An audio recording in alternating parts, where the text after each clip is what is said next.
Hi there, and welcome back. It's Shauna Daru here, and the title of today's really short video is All Roads Lead to Meditation.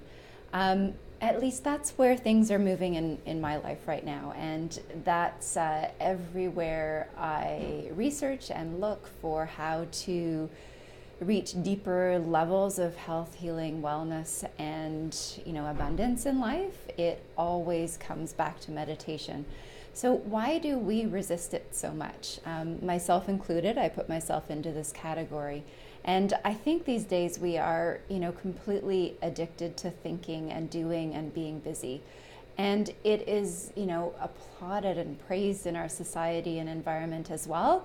Nobody just works an 8-hour workday and then has some downtime and some relaxation.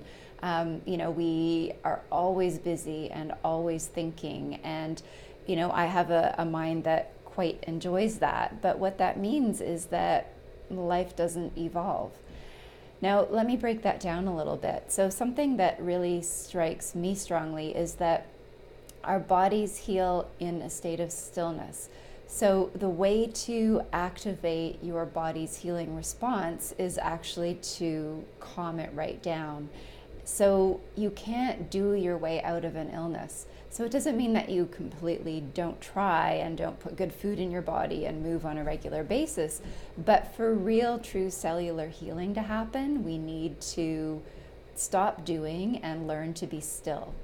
And this is something that is, a practice like exercise. So it doesn't come naturally to all of us.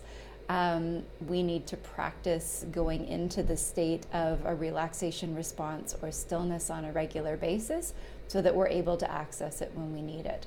So one other perspective that this makes sense to me from is when we look at it from a Chinese medicine perspective.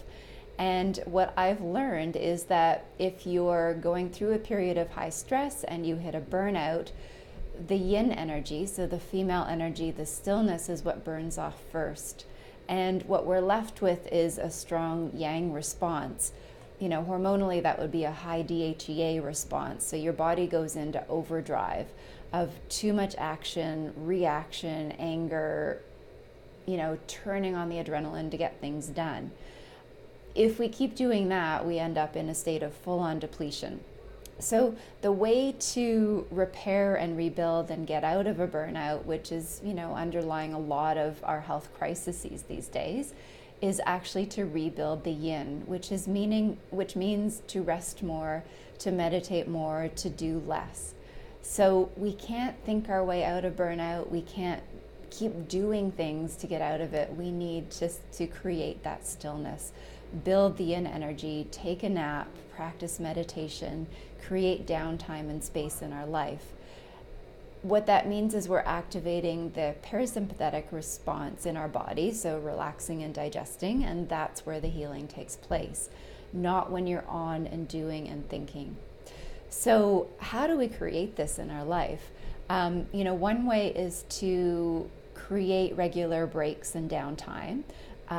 Which again does not come naturally these days. We think the longer we can push, the better, but you end up frazzled and angry and irritated and hard to navigate or hard to be with by the end of the day. So creating some breaks in your day where you relax your shoulders, you breathe fully, you actually take a little bit of space. Is one of the best ways to promote that through the day without it being a big deal. And the second is learning to meditate. And again, the more I read, the more I learn. I don't know if there is a way to get to a life of abundance, a life of full body health without meditation. So for example, if you're trying to change your body's manifestation of an illness or your manifestation of a circumstance, we need to change how we are thinking and being in the world. Otherwise, we just keep attracting more of the same.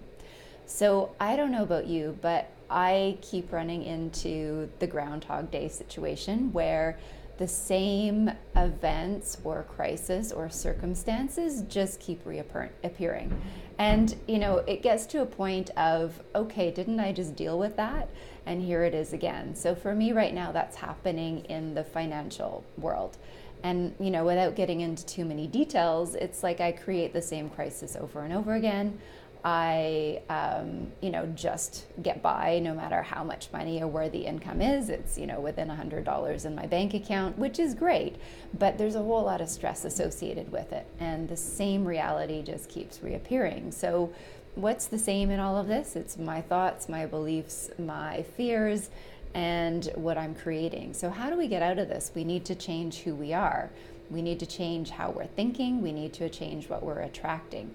To create an environment that attracts, I believe needs a meditation practice to clear some of the cobwebs and to create a more consistent awareness of what's going on with our thoughts.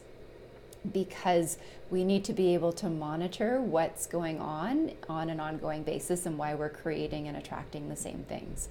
So there's another reason to look into that.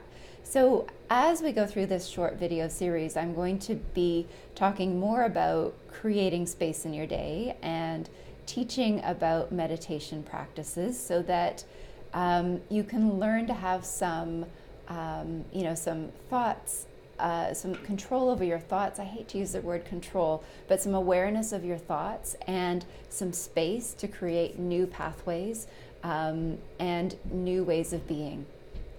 So that's all for today, and join me tomorrow, and I'll be discussing more along these lines in terms of integrating a meditation practice into your life and how that can create the abundance and the health and the well-being that you're looking for. Thanks again.